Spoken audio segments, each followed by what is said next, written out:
আসসালামু আলাইকুম ওয়া রাহমাতুল্লাহি ওয়া বারাকাতুহু। সম্মানিত ভিউয়ার্স, কেমন আছেন সবাই? আশা করি আল্লাহ তাআলার মেহেরবানিতে ভালো আছেন, সুস্থ আছেন। সুম্মা আলহামদুলিল্লাহ, আমি ভালো আছি, সুস্থ আছি। প্রতিদিনের নিয়ে আজকে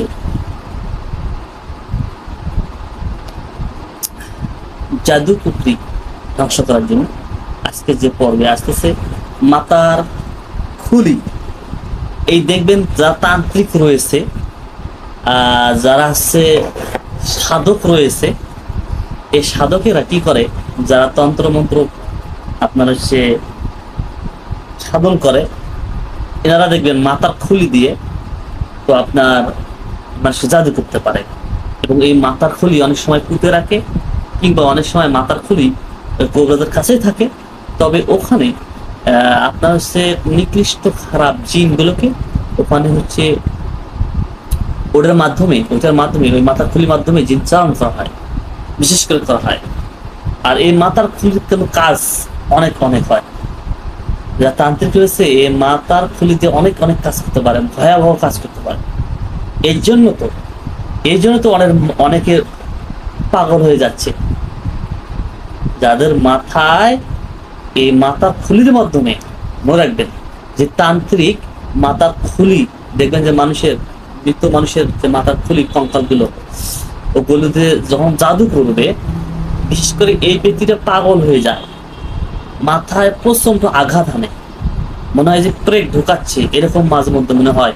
কোনো এক সাইডে ব্যথা সৃষ্টি হয়, বা তার মাঝখানে ব্যথা সৃষ্টি হয়, হ্যাঁ, বা পিছন সাইডে ব্যথা সৃষ্টি হয়, হ্যাঁ, এক এক সময় এক এক জায়গায় ব্যথা সৃষ্টি হয়, এবং মাথার কাজ ভালোভাবে করে না, এবং হিট হয়, প্রচন্ড প্রচন্ড হিট হয়, অস্থিরতা ভাব লাগে, বাড়িতে থাকার ইচ্ছা হয় না, মনে হয় বাড়ি থেকে বের হয়ে অন্য কোথাও গেলে বোধহয় ভালো লাগবে, কিন্তু ওখানে গিয়েও শান্তি পায় না, কারণ মাথায় জাদু করা হয়েছে। এই ব্যক্তিগুলো বিশেষ করে সুইসাইড করতে চায়, ফাঁসি দিতে চায়, বিষ খাইতে চায়, নিজেই ছুরি দিয়ে, তলোয়ার দিয়ে নিজের গলা নিজেই কেটে ফেলতে চায়, নিজেই বুকে নিজেই ক্যাচ করতে চায়। এই তো বিষয়গুলো ভয়ঙ্কর জাদু। মাথার খুলি যদি জাদু করা হয়, এই ব্যক্তিটা বেশি দিন টেকে না। তবেই যদি চিকিৎসা নিতে পারেন, সুস্থ হবে ইনশাল্লাহ। তবে এই রোগীটা একটু ভালো হতে সময় লাগে, তবে কিছু কিছু রোগীর ক্ষেত্রে সঙ্গে সঙ্গে ভালো হয়ে যায়, কিছু কিছু রোগীর ক্ষেত্রে একটু সময় লাগে। তা আমরা আজকে যে বাক্য নিয়ে এসেছি তা হচ্ছে মাথার খুলির মাধ্যমে যে জাদুটা করা হয় তা ধ্বংস করার জন্য। ভিডিও নিচে ডিসক্রিপশনে এই দোয়াটা দেওয়া হবে, আপনারা এই দোয়াটা কিন্তু হাদিসের নয়, এই দোয়াটা কিন্তু কোরআনের আয়াত নয়, এটা কিন্তু বানানো বাক্য একটা দোয়া। হয়তো ভাববেন হুজুর বানানো বাক্য কিভাবে দোয়া হয়? হ্যাঁ, দোয়া মানে কি? দোয়া মানে কি? আল্লাহর কাছে পান হাসা, আল্লাহর কাছে কিছু চাওয়া, আল্লাহর কাছে কিছু চাওয়াটাই তো হচ্ছে প্রার্থনা, দোয়া। গুনাহ মাফ চাওয়া হোক, রোগ ভালো হওয়ার জন্য চাওয়া হোক, যে কোনো কিছু, সেটা আপনার মুখের ভাষা দিয়ে বলেন না কেন, কোরআনের আয়াতে হতে হবে আর হাদিসে দোয়াই হতে হবে এমনটা কিছু নয়। একটি হাদিস পরিষ্কার করেছে যে শিরক মুক্ত, অর্থবোধগম্য এমন কোন বাক্য যদি আপনি বোঝেন অর্থ ঠিক আছে এবং শিরক যুক্ত নয়, শিরক মুক্ত, এমন কিছু বাক্যে বা এমন কোন মন্ত্র আপনি পাঠ করতে পারবেন যেগুলোতে শিরক যুক্ত নাই, শিরক মুক্ত মন্ত্র। কিছু কিছু মন্ত্র আছে আপনি পাঠ করতে পারবেন, মন্ত্র বেধায় যে আপনি পাঠ করতে পারবেন না এমনটা কিছু নয়। মন্ত্র বলতে কি? মানুষের কিছু কথা সাজানো গোছানো কিছু কথা, যদি কোনো শিরকি কথা না থাকে, হ্যাঁ, কারো যদি কোন দোহাই না থাকে, বলে দোহাই ফাতেমা, দোহাই আলী, এই ধরনের দোহাই মোহাম্মদ, এই ধরনের, এগুলো হচ্ছে সম্পূর্ণটাই শিরকি, এগুলো করা যায়। যেমন এখানে দেখেন ভাষাটা কি বলা হয়েছে, আল্লাহর কাছে আমরা চাচ্ছি, হে আল্লাহ, আল্লাহুম্মা আবেতিলা কুল্লা সেহেরি ফিল জামাজিমি সানাউ। আল্লাহু আকবার। আল্লাহুম্মা আবতিলা কুল্লি সিহরি ফি জামাজিমি সানাউ। হে আল্লাহ, মাথার খুলি দ্বারা, দেখেন, হে আল্লাহ, আমরা আল্লাহর কাছে আছি, হে আল্লাহ, মাথার খুলি দ্বারা কৃত, মাথার খুলি বা মাথার খুলি দ্বারা কৃত প্রতিটি জাদুকে আপনি ধ্বংস করে দিন। তার মানে এই মাথায় যখন জাদু করা হয়,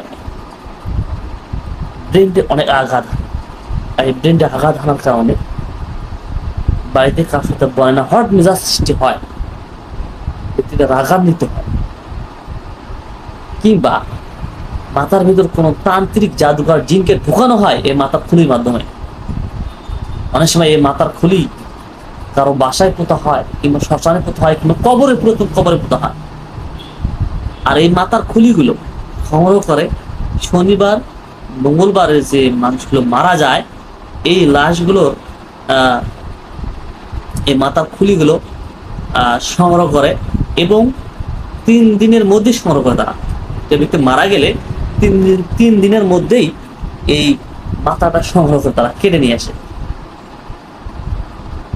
ভয়ঙ্কর ব্যাপার। কিন্তু এই তান্ত্রিকগুলো, মনে রাখবেন, একটি ব্যক্তির লাশের মাথা কেটে আনা, এবং সেটা হচ্ছে শনিবার এবং মঙ্গলবার, একদম ভয়াবহ। কারণ শনিবার মঙ্গলবারে যে লাশটা মাথা কেটে নিয়ে আসবে অত্যন্ত কার্যকর হয়। তান্ত্রিক এই কার্যকরটা হাসিল করে মন্ত্রতন্ত্র সাধন করে। কারণ এই শনিবার মঙ্গলবার হচ্ছে শয়তানের হচ্ছে চলাচল বেশি, শয়তানের হচ্ছে অস্বস্থায় বেশি, মানুষের ক্ষতি করে বেশি শনিবার মঙ্গলবার। এই দোয়াটা এই জন্য নিচে ডিসক্রিপশনে দেওয়া থাকবে। তবে এই দোয়াটি আপনাকে 121 বার পাঠ করতে হবে এই রোগীর মাথায়। 121 বার পাঠ করবেন এবং 121 বার পাঠ করে একটু পানি পড়া নেবেন। রুগীকে সামনে বসাবে, পানি দিবেন, তেল নেবেন। রুগী ওই 101 বার পরে রুগীকেও ঝাড়ফুঁক করবে, পানিতেও ঝাড়ফুঁক করবেন, তেলেও ঝাড়ফুঁক করবেন। তার একসঙ্গে হয়ে গেল, রুগীর মাথাও ঝাড়ফুঁক করা হলো, পানি তেলও তৈরি হয়ে গেল। ওই পানিটা খাওয়াবেন, 3 মাস খাওয়াতে হবে। গ্রহণ করতে হবে। ওই ব্যক্তির কাপড় চোপড়ও দিতে হবে ওই পানি পড়াতে। ওই ব্যক্তির তরকারি রান্না হবে ওই পানি দিয়ে। ওই ব্যক্তির ভাত পাক হবে ওই পানি দিয়ে। তার মানে ভাত, তরকারি, কাপড় চোপড় সবকিছু কি হবে? ওই পানি দিয়ে পাক শাক হবে এবং দ্রুত করা হবে এবং গোসল করা হবে। উনি যে বিছানায় ঘুমাবে সেই বিছানার কাপড় চোপড় ওই পানি দিয়ে ধুতে করতে। বুঝতে পেরেছেন? যাই হোক, শুকরিয়া। এই আয়াতগুলোর সঙ্গে পাশাপাশি সূরা তাহা 69 নম্বর আয়াত, সূরা ইউনূসের 81-82 নম্বর আয়াত এবং সূরা আরাফের 170 থেকে 122 নম্বর আয়াত, এগুলো আপনারা কি করবেন? তেলাওয়াত করবেন, পাঠ করবেন ইনশাআল্লাহ। শুকরিয়া। তাহলে দোয়া আমরা শেষ করতেছি। আসসালামু আলাইকুম ওয়া রাহমাতুল্লাহি ওয়া বারাকাতুহু।